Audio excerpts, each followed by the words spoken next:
What if the very thing everyone praised you for as a child became the thing that trapped you as an adult? For years, Eric Jessen did everything he was supposed to do. He excelled, he achieved, he climbed. He became the successful, gifted adult everyone expected him to be. But beneath the accomplishments was a question he couldn't shake. Why did success feel so empty? In this conversation, we explore the hidden cost of early achievement, the unwritten contracts so many high performers carry, and what it takes to stop proving your worth and start living your life. Enjoy the show.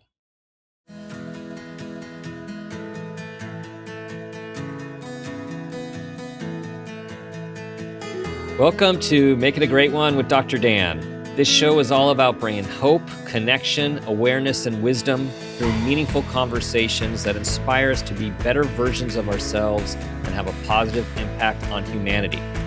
This is your space to pause, reflect, and reconnect with who you are, what you care about, and who you want to be. We have this moment, this day, and this life. Let's make it a great one. Today, I am speaking with Eric Jessen. Eric is a business executive, strategist, and author who spent more than 3 decades leading marketing, brand, and creative organizations across industries from healthcare and tech to publishing and retail, working with everyone from startups to Fortune 100 companies. But the question that came to define his writing was a personal one. What happens to gifted kids who grow up, achieve the success they were promised, and still find themselves struggling?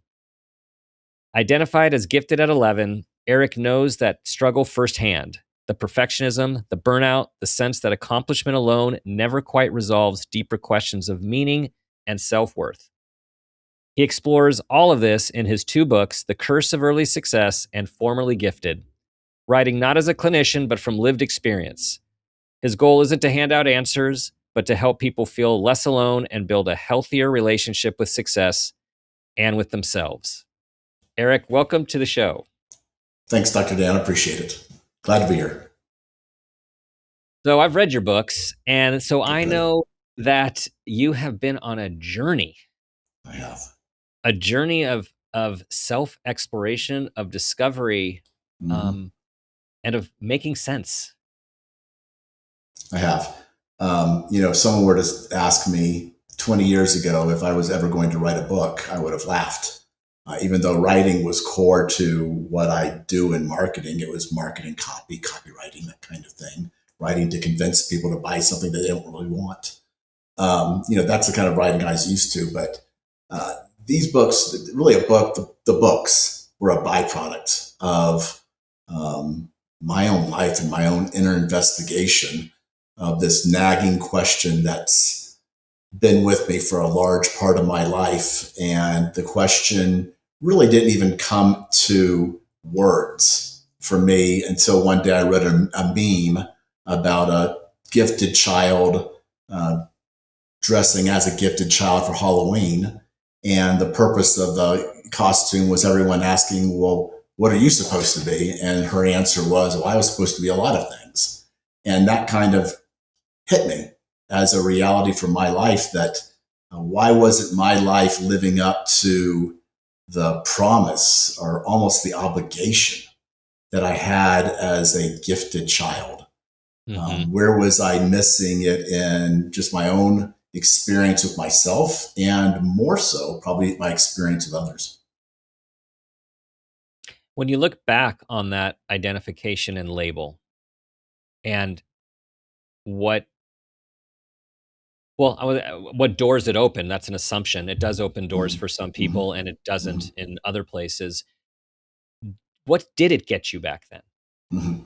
Well, it was just to give some context to this. It was 1975, and I was in Central Florida as a 5th grader, and this newfangled educational system was being introduced in my school called the Gifted program, and no one knew what that was. No one had ever heard of it, and there were a few children who were tagged as being potentials.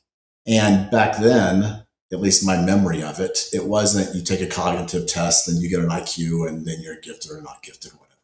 It was a full day live one-on-one evaluation with a child psychologist that sat with me in the school library and observed and asked questions, and we did things. And somehow out of that, I came out of it labeled as gifted. I don't even know what my IQ was scored at. It wasn't even important. As a fifth grader, I didn't know or care, but I was now put in this category labeled as gifted. And it does open doors in the sense that it gave a name to something that I had already experienced in life. When, even at fifth grade and earlier, when you tend to excel at things, when you tend to succeed at almost everything you lay your hands to, it does open doors. You get praise from parents, praise from teachers. You get opportunities that other children don't necessarily have. I was now in special programs and special classes, meant to encourage that label of gifted. And I find that whether you have that label or not, I find that when, at least in me, and I've discovered in other people too, when you are praised so frequently for your ability, for your intelligence, for being ahead of the curve, for your creativity, over time, I think in a child, at least in me, that started to form an identity of that's who I am. That's what I am. Those aren't just abilities that I possess. Those aren't just instruments at my disposal. Those are identifications. That's what I am. And became this unspoken contract almost with my parents, with teachers, that I owed the world and myself to become extraordinarily successful in some undefined greatness. And it did open doors for me, but it also, as I became older and careers become more complex and relationships become more complex, I found that it was also created great limitations. The software that had worked very well for me as a child stopped working. And that started the questions that haunted me my whole life.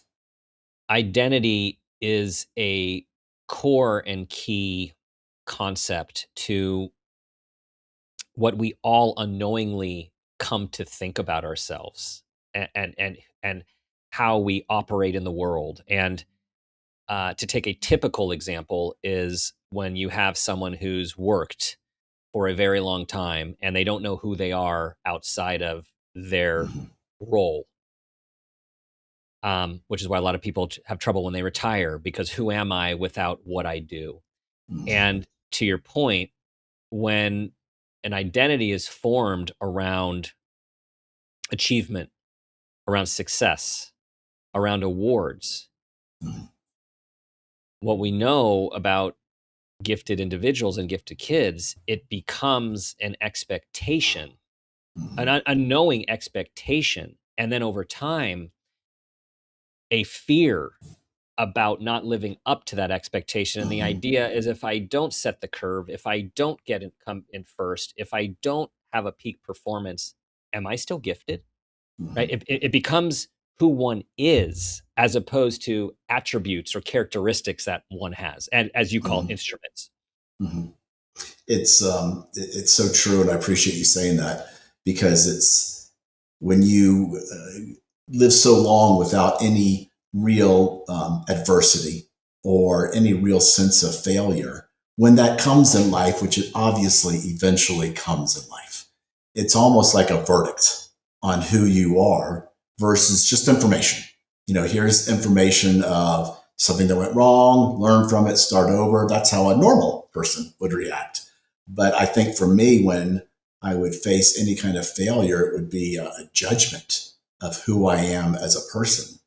And it occurs to me that as I remember successes as a child, I remember more keenly the slight lack of success, more so than the successes. I remember I was also very creative artistically as a child and would enter art contests. And I say this with humility, I won them all. I mean, I won all of them. I was just gifted that way. But one I didn't win. One I came in second place. And I remember that to this day. And I've analyzed it so many times over and over as to why did I come in second place. I remember the name of the boy who won. This was in late elementary school. I remember the name of the boy who won and why he won and why his work was better than me. It was devastating. That, a second place should be a huge accolade. But for me, it was a failure. And some of that's reinforced by parents and teachers and expectations in addition to that. And certainly there was some of that with me. But you're right. When you do face failure, it becomes more of a life event that makes you question your identity versus just information. Mm-hmm. I am having a memory now of giving a talk years ago at a school. The topic was giftedness. And when we got to the Q&A portion, I remember this father pleading to the educators, the parents in the room, to me, said, I cannot find challenge for my son. I have looked at every school regionally. I have looked at schools beyond. I have enrolled him in this and this and this. And unlike the typical situation when parents fall, unfortunately, into the trap of sort of praising, which we'll talk about, of, all of the accolades and all of the awards. And he was so fearful. Oh, I'm remembering more. He was a physician. And he recounted in tears at this talk about some of his fellow medical students who ended up taking their lives upon their first failure. And I just feel it as I'm saying. And he was looking for someone to help get his obviously very cognitively advanced and gifted son challenge so he could know what that felt like, so he could develop a healthy identity, develop, as you write about, resilience. And this actually, going back to identification, having spent a lot of years, as you know, working in the field of giftedness and twice exceptionality, this is that bind with identification. So there's a label, and we know with labels comes lots of things, regardless of the label.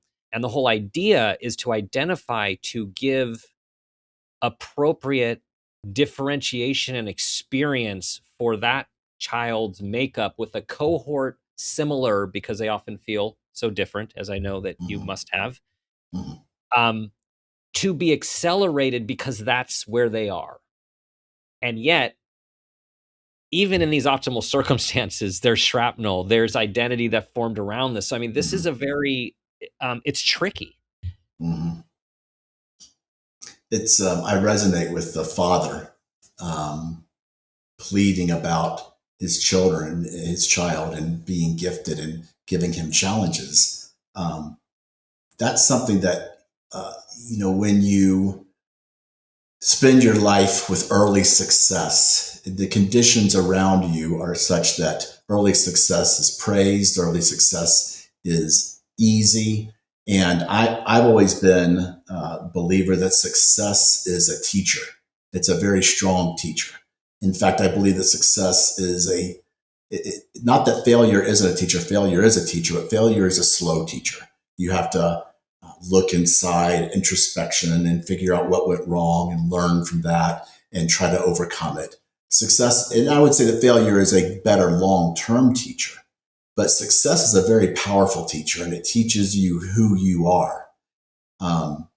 And I can see my father asking the same kinds of questions because I think there was I think he had an understanding somewhere in him that I needed to fail, that I needed to fail early, that I needed to experience that failure early in life. He would praise me when I brought him a B because I would mostly bring home A's. Again, one of my fears in this interview and writing these books is that it sounds like a humble brag. Not my intention at all. But he would praise me when I brought him a B because it's obvious that I didn't have that easy success that would have brought an easy A. And there wasn't many of them. But when I brought him a B, he praised me because he knew that caused an effort in me and some level of failure. And it's an important. So he was very insightful, wise, and this is a message to all parents listening who are dealing in a similar situation. And it's not even this goes beyond gifted individuals. This is healthy parenting is what we've Right. known, and what you write about with Carol Dweck's work with a growth versus a fixed mindset is we want our kids to grow up wanting to learn, wanting to take chances, focusing on the process, seeing their brain as a muscle to be developed, as Mm-hmm. opposed to a fixed mindset, which at one point Carol Dweck labeled a gifted mindset, and Mm-hmm. there are a lot of people that weren't happy with that, which was the idea that you're as smart, you're born as smart as you are, and um, there becomes over time this drive and fear to keep excelling at the same level,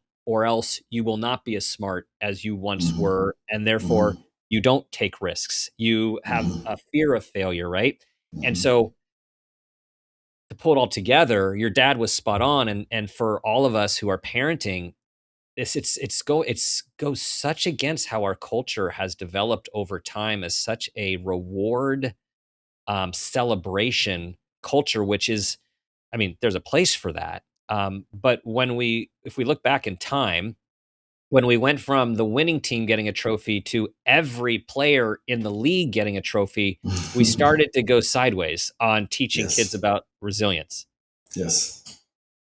Absolutely. And um, I think that it's one of the things that I started to learn the hard way, because failure didn't come for me. Any kind of meaningful failure, getting a B instead of an A in a course, you call that a failure. But any kind of meaningful failure really never happened to me until I was well into my career. And there are those situations, society as it is, that reinforces and praises success to such a point that you almost think that you can't fail. You can't fail because you're not supposed to fail. And you're not supposed to fail because it's not who you are. And when the failure does happen, it becomes devastating again instead of just information. And I remember when I first recognized that in myself, I realized I was in the situation I was because I was protecting my identity. I wasn't learning anymore. I had sort of ascended into an abstraction, into a leadership role, into a management role where I could, on the surface, trust others to do the heavy lifting and the work and the learning. And I could sort of depend on my intelligence, if you will, to figure it out as I went and be able to answer hard questions and learn as I saw things happening, but to not learn publicly and certainly to not fail publicly. It became a very protective mode that I tried to stay out of that limelight. Hmm. Hmm. Well, that would make sense, right? Because you're there in that role. I mean, it's like another language. To Mhm. not hear when someone wins most of the time, scores at the highest level most of the time, gets the promotions quicker, with more ease, and shows more command, as I know you did. Um, that's all you know, and Mhm. then what you didn't know until you did was this is who you became and who you thought you needed to be, Mhm. and you, like many, didn't know how to be anything else. Like, how could Mhm. you know how to be? Like, Mhm. it's like all of a sudden you're supposed to speak another language and know the customs of a completely different culture. Mhm. That which is um, asking questions, showing vulnerability, Mhm. um, having a setback, not being the Mhm. smartest guy in the room with all the answers. Like it Mhm. was. I imagine the wall was very hard when you hit it. It was, in hindsight, it was harder than it was at the moment, because at the moment it was pure confusion. It Mm, was pure. It was it was, to your analogy, I left one tribe and was dumped into another tribe or a culture that spoke a Hmm. completely different language all at once. And I was dumbfounded, was probably the best Hmm. description of the way I felt. Um, when I realized that, gee, I didn't know the answer to these questions. I couldn't talk my way through it. I couldn't think my way through it. I plain didn't know. And in hindsight, in those situations, I probably should have just said, I'm not sure. Let me spend some time with the data. Let me look into this question. But I didn't have the humility. I didn't have the self awareness to do that. I knew that I had to have the answer. And so I just sort of fumbled through it until I got somewhere. But I knew there was a sense in the back of my mind that I'd been exposed, that the people in the room knew. They didn't say anything, that would have been rude. Um, but they knew. They knew that I didn't know and I was supposed to know. And it was a very humbling experience and not the first of its kind. How did you? Well, there's several things that happen, right? There was work, there was relationship, Mm-hmm. and something I really appreciated in your first book, the way in the preface, you say something like, who this book is for, who this book is maybe not for, like this might not be for you, Mm-hmm. and for those of you who um, basically basically saying those who have social and emotional intelligence, I'm really paraphrasing now, and Right. think Yeah. that it's obvious and Mm-hmm. that this is like basic, this probably isn't for you. And like um you should be really grateful to have these abilities. Right. So I guess all of these abilities that you and other gifted individuals have, which come so naturally for so many, there is what we call the developmental asynchrony or the lacking development of these other, what are often Mm-hmm. called soft skills, right? But they're not Mm-hmm. Right. soft, they're very important. Right. And so those were the ones that you had to develop. This has been part of your Mm-hmm. process. Mm-hmm. What was it like to realize those actually were things that needed developing? Mm-hmm. That's a great question. The simple answer to that is I bristled at even thinking that I needed to develop those skills because, again, this is born out of ignorance and at the time some arrogance that I didn't like to experience my own bad feelings. Why do I want to experience someone else's bad feelings? Empathy. Why do I want to have emotional intelligence when to me that was almost a coddling at the time of people's emotions when we're trying to make a decision?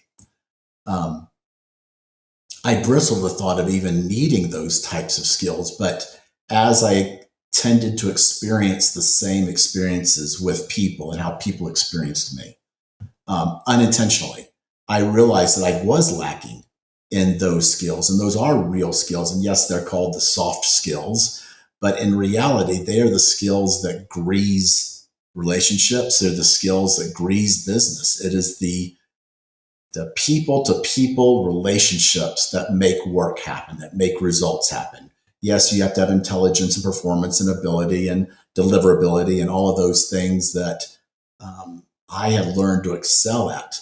But none of that mattered if you unintentionally made everybody in the room feel small. None of that mattered if you unintentionally made them feel like they were behind. It didn't matter if you were thinking 10 steps ahead and didn't come back to where they were in the process and really try to help answer the questions they were having. Um, but I did. I had to learn to very consciously, and I still late in my life, I'm still learning those skills today, learning those softer skills today.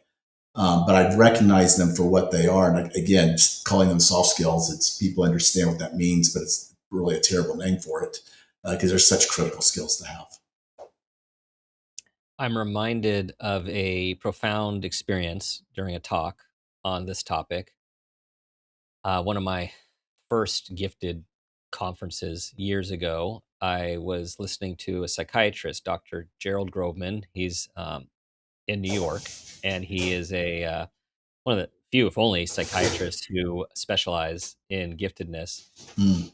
and does therapy too, psychotherapy. So he's really rare. And what I really appreciated about him is he said, "I want to explain." It was talking about therapeutic processes with gifted individuals, and he said, "I want to tell you about a mistake I made." He said, because he works with these prolific individuals. He says I was sitting across a world class ballerina who was depressed, empty, anxious. And I had learned about her and I knew of her abilities and skills. And I said to her, "You must be so impressed with the way that you can dance." And she said, she looked right back at me and said, "Are you impressed with the way you can breathe?" Wow. And Yeah, what, yeah, that's, go ahead. no, please. No, it is, that's very insightful. It causes me pause to even hear that answer because it's so raw and honest, and really truthful, because I've been asked a similar question about artistic skill and just doing well in school and doing well in my early career. I was, when before I was 30 years old, I was running multi-million dollar companies. Again, I'm not saying that as a humble brag. I'm just saying that's just where I found myself. It was just the natural course that I was in. And people would ask me, "Gosh, are you impressed by your ability to draw or paint or whatever?" It's like, I don't even think about it that way. It's like breathing. It's like who I've become, who I am. Again, I think that goes back to it had become an identity instead of a set of instruments to use.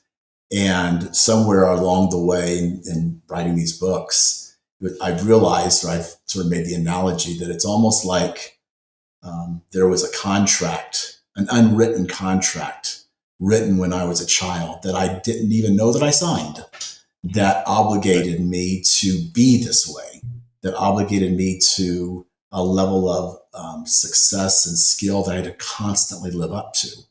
And, do you ever question breathing? Well, sometimes breathing is hard. Sometimes breathing, it does come naturally, but when it's constantly, you have to grow and there's constantly another goal or another achievement ahead. That doesn't mean that it's always easy. That doesn't mean that it doesn't cause exhaustion. And I think in that ballerina's case, you said she was exhausted and depressed and all of those things. I think it's constantly how difficult it was for her to breathe in that analogy. And the word that I think of hearing you say that back was, that I recall, is empty.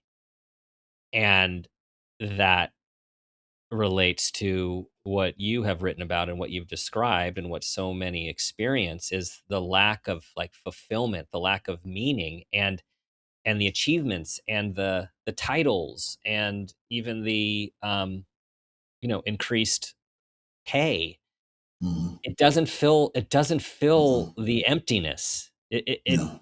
and then right, to say, wait a second, I was promised that if I keep doing this, I'll get this. And not everyone gets this, but even Mm-hmm. those many that do, wait, this is it? Like, Mm-hmm. it doesn't mean anything. And then one struggles existentially with, who am I? Why am I here? What's the Mm-hmm. point? And it can go to some dark places. Mm-hmm. Yeah, it certainly can. And I always thought, as you described, that, gee, there's another promotion, there's another level that will give me a level of satisfaction, that I will have achieved. I will have reached, I will have paid off that unwritten and unsigned contract that I had with I don't know who, that had expectations in me, that if I get to that level, I will have achieved that thing, that expectation. And yes, with that came more success, more material success, more accolades, more recognition. And the further I got into that, the less comfortable I felt in my own skin. Because again, for me, the way that I hid my protection of my identity was ascending into abstraction. I think some people retreat into narrower roles where they are very comfortable and it's very well defined and they can continue to be perfectionists, and they stay at a certain level and never ascend. For me, it was ascending into leadership roles where I could hide in some ways and protect my identity. But it never did. It never was the money. Only I've heard it said that only rich people say that money doesn't buy happiness. Hmm. But in reality, money doesn't buy happiness. Happiness comes from a lot of different sources, and it's rarely money. Money buys opportunity and some ease in life, but it certainly doesn't buy happiness. And I did still experience that emptiness. I think it's because I never lived up to an identity that was impossible to live up to. There was a contract written to live up to be what I was supposed to be instead of comparing myself to reality, my success or my life. I had a good marriage, family, job, income, all of that. But instead of comparing myself to reality, I compared myself to a really undefined level of expectation that would have never been met. It didn't matter what I would have gotten to because I didn't see my life in the relationship of reality. I saw it in the relationship of an expectation that even I couldn't define. Hmm. It makes me think of Dan Sullivan, a well-known executive coach, particularly to entrepreneurs, Mm-hmm. talks about the difference between the gap and the gain, and the difference between the people who excel and are successful and fulfilled. So many look for the gap, and the gap is what they haven't yet accomplished, which is akin to looking at the horizon. And the Mm-hmm. closer we get to the horizon, it never gets any closer. Right, But right. those who focus on the gain, they look back about where they've been in the last 5 years, 1 year, 3 like, they see their movement, and I think what you're pointing out is so many people who are high achievers and successful, and bright and awarded are always that's just the baseline, so there always needs to be more. It's never Mm-hmm. looking at it's never really internalizing accomplishment, it's like Mm-hmm. externalizing accomplishment, so it Mm-hmm. doesn't become fulfilling in any way, shape, or form. Mm-hmm. Yeah, I like how you said that becomes. I think it's just like that's the baseline, and that's the way it felt. It felt like I was accomplishing only that which was expected. I was Mhm. accomplishing only that which was where I was supposed to be. Not it wasn't anything. Again, comparing myself to peers or comparing myself against reality. I was comparing myself against um, a goal that was really unachievable and really was not even defined. It was just Mhm. some unwritten goal of success or achievement that would go beyond what felt like baseline. Where much of my career just felt like, well, these are the next logical steps that I should be taking. Of course, I Right. should be taking this because this is the road that I'm set on. This is the road that I inherited that I should be on. And all I'm doing is walking down the road. There is no joy in the success. Is there joy in breathing, to use the ballerina's Mhm. example? Is there joy in breathing? No, it's just something that you do and who you are.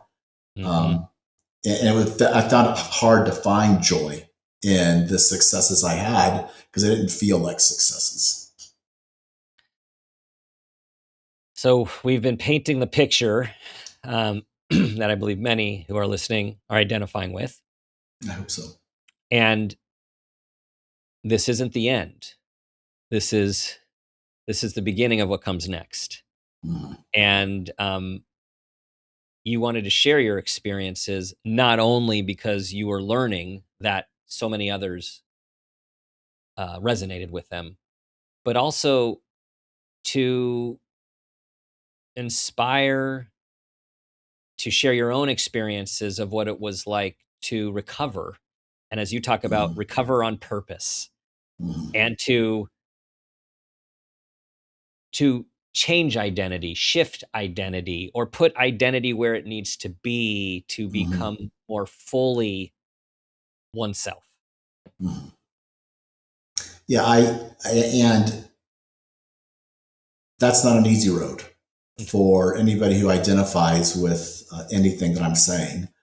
Um, it's not something that was, well, actually, in my case, there was a moment of an epiphany for me where really both of these books came together in my mind, at least in a moment's time, where I realized that it didn't matter what levels of success I achieved or going on to the next job, the next promotion, or whatever. I carried myself with me. I carried the baggage of myself with me, and that the way that people responded to me and experienced me, regardless of what my intentions might have been, and the way that I experienced myself weren't going to change unless I made conscious efforts to understand myself and how I was coming across to people and understand myself for myself. It was only then that I realized that I had real shortcomings and that a lot of things that I had sort of blamed on politics or jealousy, and certainly those are all part of a life. But it really took a failed marriage and really serious consequences that I had to really look inward to myself to say, well, I need to fix some things about myself. I need to be more honest. I need to learn to fail again. I need to put myself in situations that I have no idea what's going on and be public about that. Situations where I can be vulnerable and can share. I can tell you in writing my books, I share a few personal stories that are 100% true that happened that terrified me to put on paper because it was a level of vulnerability and failure that I'd experienced and was very real. I didn't want anybody to know about that. I didn't want anybody to experience that, understand that experience. There's certainly people that probably might read that were sitting in that room, and talk about open the kimono and expose myself here. That's the way it felt. But there were conscious efforts that I realized that I needed to do to be more vulnerable, to learn in public, to not be a perfectionist. I even use the example of one of my books, which I won't say which of the two, shipped with a typo in it. And it drove me insane. You know what? I haven't gone back and corrected it. I just left it there Oh, that's big. because That's big. it really was big.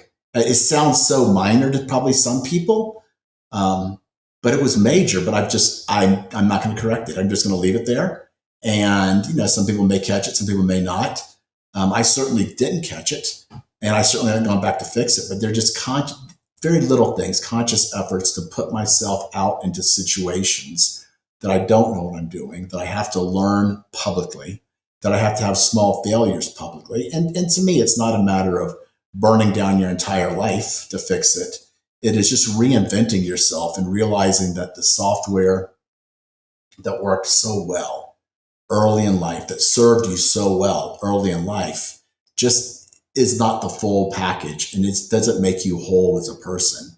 And you just have to reinvent that software. You have to put that software aside and learn the things that created identity, ability, creativity, intelligence, performance, that those are not who I am, that I'm a broader person. I need to be a broader person, a more integrated person. Those are simply tools that I can use. They're instruments. And once they're demoted from identity to instrument, then you can fail. You can fail using those tools because they're just tools. They're not who I am. And who I am is largely a broken person who's trying to learn to be better. And that is a vulnerability and a truth that I probably wouldn't have said 10 years ago. But it is the reality of, I think, who most gifted children are, who become formerly gifted adults, if you will, is they're just simply learning to be more. Mm-hmm. I interesting. Right before you said who you are now, broken and growing, something like that. I was going to ask you, and I still am because I want to push you a little bit here. Mm-hmm. How would you have described who you were before this awakening? Mm-hmm. I'm interested in that, and I'm interested. I want to push you to say another version of who you are now in comparison. Like there was the before and there the after, and I appreciate the Hmm. humility of you're another broken a human in transition and in under construction. Right. But also you are different than you were, and I like to hear Sure. it more of an affirming way, if that makes sense. Yeah, sure, of course. And I appreciate you pointing that out because that was the kind of the epiphany Yes. moment of my life, which I've Yep. gotten beyond. No, it is. There is. So you asked what was it like before? It was a confidence that I had from childhood that became a less and less durable confidence that led up to this epiphany of who I was and why people responded to me in the way they did in the curse of early success. That's kind of what I talk about. And then how do I relate to myself and how do I experience myself? But it wasn't that epiphany that I realized all those things about me. But then on the other side of that was not really a whole lot of work. Um, Difficult decisions, difficult realizations about oneself, but not really a whole lot of work just to say, is it really bad to be vulnerable? Is it really bad to share who you really are? Is it really bad to be honest about the struggles that you're having? Is it really bad to admit publicly, I had a failed marriage? Is it really bad? I mean, in the world of people that experience life, is it really bad just to be human and just to be, take that mask off of success that you protect because it's your identity and learn to just say, that's not who I am. I can and should be someone much broader, someone who relates much more, much better with people. And I think on the other side of that epiphany, um, there's been a lot of learning. And one of the things I think I say in the preface to The Curse of Early Success, as you mentioned, is I didn't start out in this journey to write a book or to write any book. I started out this journey to figure out what was wrong with me, to figure out why I felt all these things, how I could figure out my own life. And it was only in looking for answers that I wrote all this down and it became the two books that it became. And I found people who are experiencing the same things as me. But I didn't write this because I had all the answers. I wrote this because I needed the answers. I needed them for myself, and I still do, and I'm still learning from them. But it is a much more fuller sense of life and a more a higher level of contentment with life.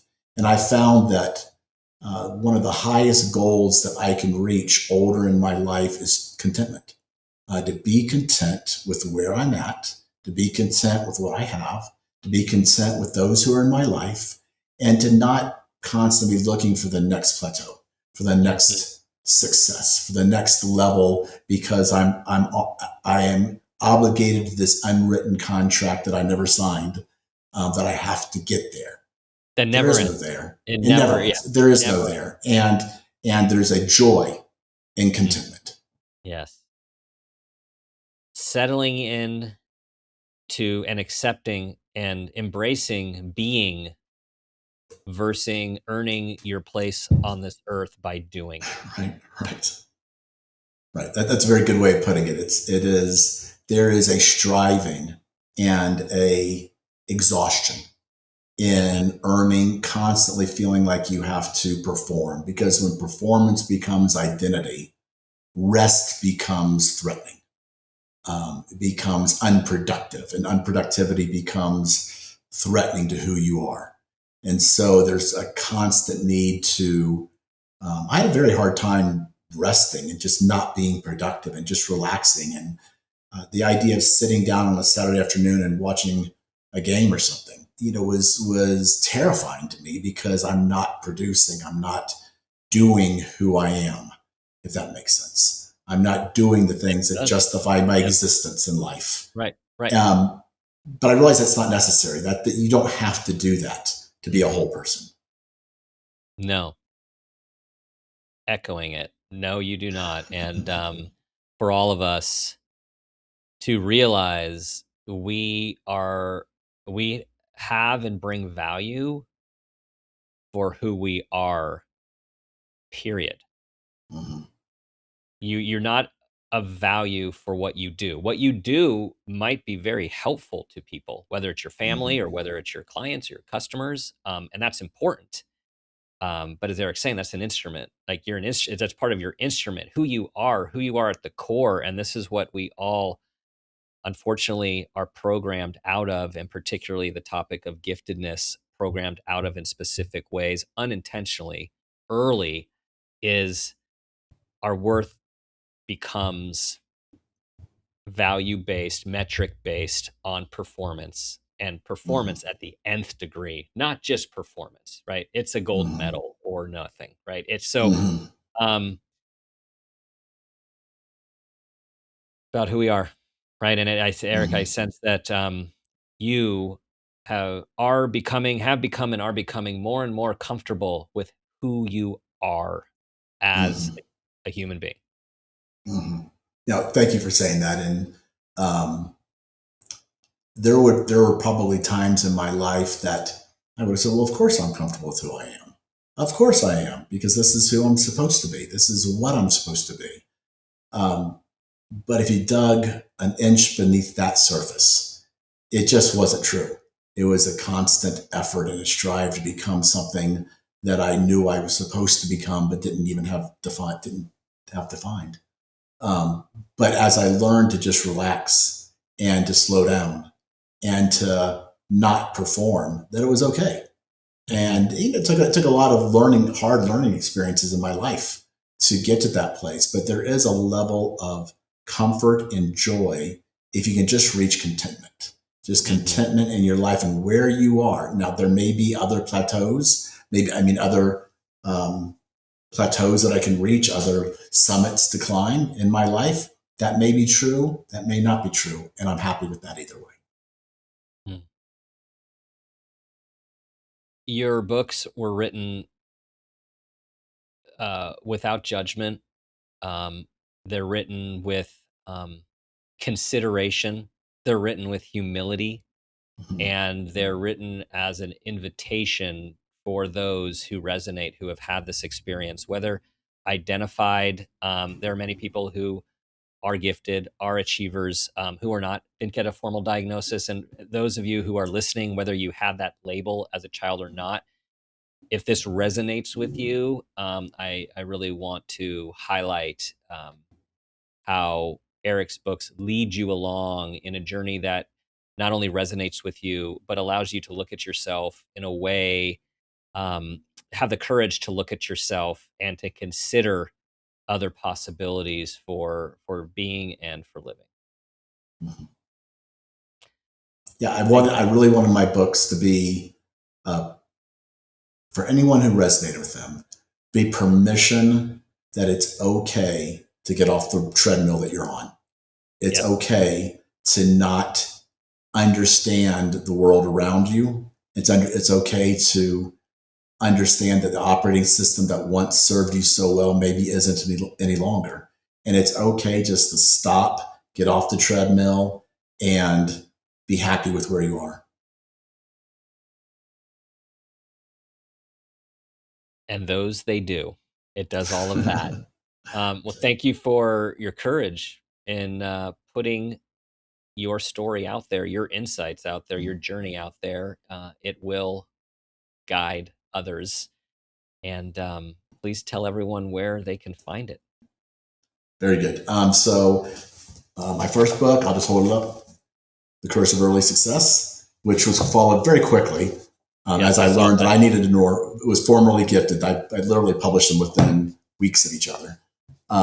They can both be found on Amazon. Uh, if you just search by the title, they can both be bought in a Kindle format or in paperback.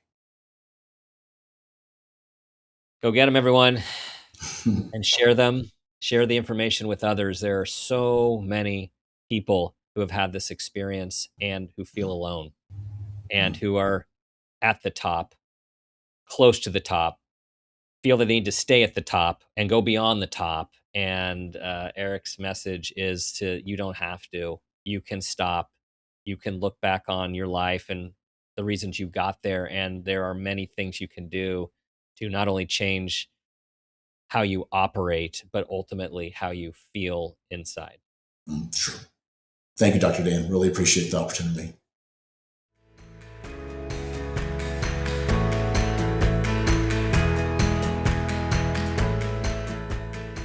Eric speaks with humility and wisdom and invites us all to live deeply, to value who we are over our achievements, and to continue to grow, regardless of what our prior accomplishments have been. Here are 5 key takeaways from this conversation. Number 1, when achievement becomes identity, failure feels personal. The problem isn't failure, it's believing failure says something about your worth. Number 2, success is a powerful teacher, but it doesn't always teach the right lessons. Early success can create expectations that become difficult to escape. Number 3, there's no finish line called enough.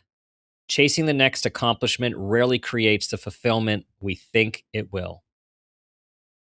Number 4, vulnerability is often the skill high achievers need most. Growth begins when we stop protecting an image and start showing up as human. And number 5, contentment is not settling, it's freedom. Real peace comes when we stop trying to earn our place in the world and start accepting our inherent value. There it is, everyone. You are enough as you are. You are worthy and you have value for who you are, not what you achieve. We are interested in what you think about this episode, so please feel free to leave us a comment at Dr. Dan Peters on Instagram or reply to any of our social posts. Please share this with anyone and everyone you think will benefit from this message. Thank you for being a part of our amazing community, your 5-star reviews, and subscribing. And as always, we have this moment, this day, and this life. Let's make it a great one. This has been a Peters and Rossi production. Make It a Great One with Dr. Dan is produced by Amber Miller. Our engineer is Phil Rossi. Theme music is Uplifting Folk by Awesome Music. Artwork by Kelly Dwyer. Follow us on social media at Dr. Dan Peters. For more information, visit drdanpeters.com.